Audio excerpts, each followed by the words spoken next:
Bismillahirrahmanirrahim. Assalamualaikum warahmatullahi wabarakatuh.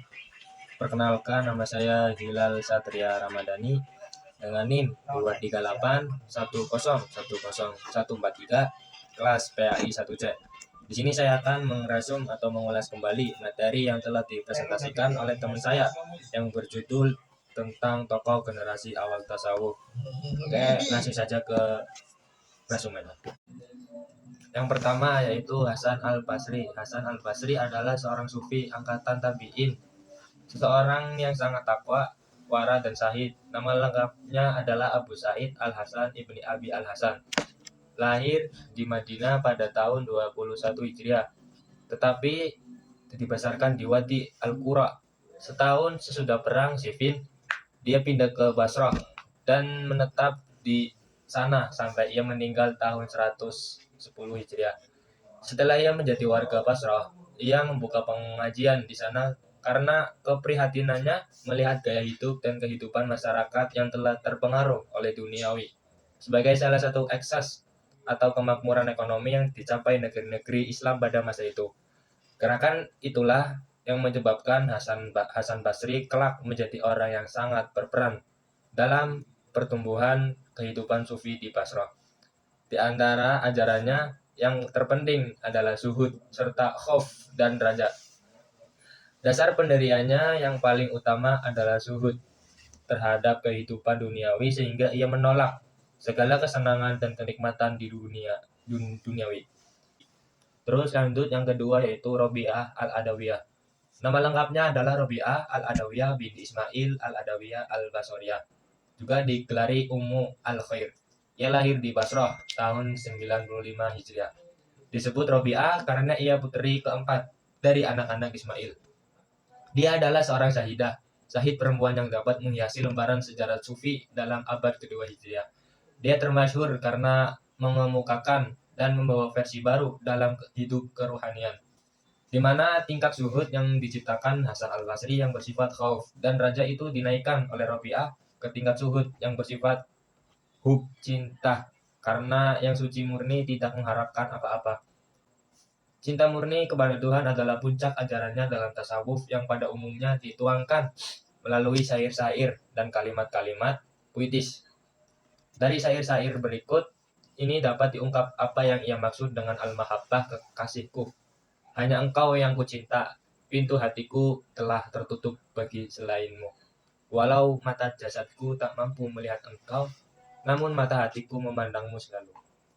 Cinta kepada Allah adalah satu-satunya cinta menurutnya, sehingga ia tidak bersedia membagi cintanya untuk yang lainnya.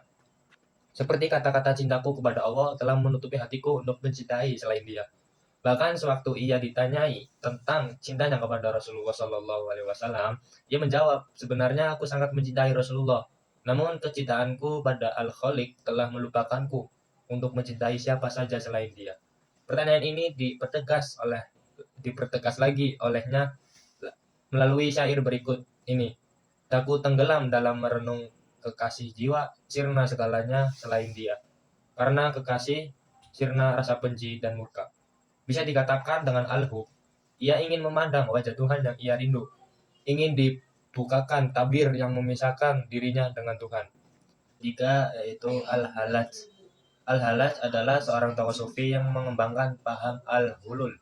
Nama lengkapnya adalah Husain bin Mansur Al-Halaj. Dia dilahirkan pada tahun 244 Hijriah di negeri Baidah, salah satu kota kecil yang terletak di Persia. Dia tinggal sampai dewasa di Waisid, dekat Baghdad.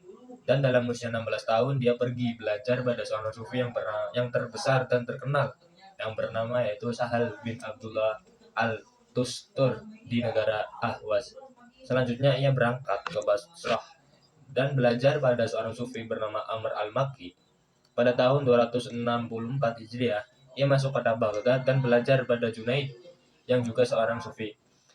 Al-Halaj pernah menunaikan ibadah haji di Mekah selama 3 hari. Dengan riwayat hidup singkat, ini jelas bahwa ia memiliki dasar pengetahuan tentang tasawuf yang cukup mendalam dan kuat. Hulul merupakan salah satu konsep di dalam tasawuf falsafi yang meyakini terjadinya kesatuan antara Khalik dengan makhluk. Terus yang B yaitu tokoh-tokoh ilmu tasawuf klasik. Tokoh-tokoh ilmu tasawuf yang tersohor pada zaman dahulu adalah yang pertama yaitu Ibnu Athaillah As-Sakandari. Nama lengkapnya Ahmad bin Muhammad bin Athaillah As-Sakandari. Dikenal sebagai sufi sekaligus muhaddis yang menjadi faqih dalam mazhab Maliki serta tokoh ketiga dalam thariqat Al-Syadzili. Penguasanya akan hadis dan fikih membuat ajaran-ajaran tasawuf yang memiliki landasan nas dan akar syariat yang kuat. Karya-karyanya amat sangat menyentuh dan diminati semua kalangan. Lanjut yang C, tokoh tasawuf pada masa kontemporer. Kata kontemporer berasal dari kata ko, bersama, dan tempo waktu. Kontemporer artinya kekinian, modern atau lebih tepatnya adalah sesuatu yang sama dengan kondisi waktu yang sama atau saat ini. Dan arti tasawuf merupakan tradisi Islam, keislaman yang memperkenalkan manusia dengan Tuhan melalui zikir hingga mencapai tingkat yang tinggi. Tasawuf kontemporer adalah mengkaji pemikiran-pemikiran tasawuf pada abad ke-20 sampai sekarang dan penyesuaiannya pada zaman sekarang. Tasawuf pada masa kontemporer adalah masa yang ditandai dengan munculnya falsafi yakni tasawuf yang memadukan antara rasa dan rasio. Mungkin cukup sekian resume yang saya dapatkan, kurang lebihnya apa, billahi taufiq wal hidayah. Wassalamualaikum warahmatullahi wabarakatuh.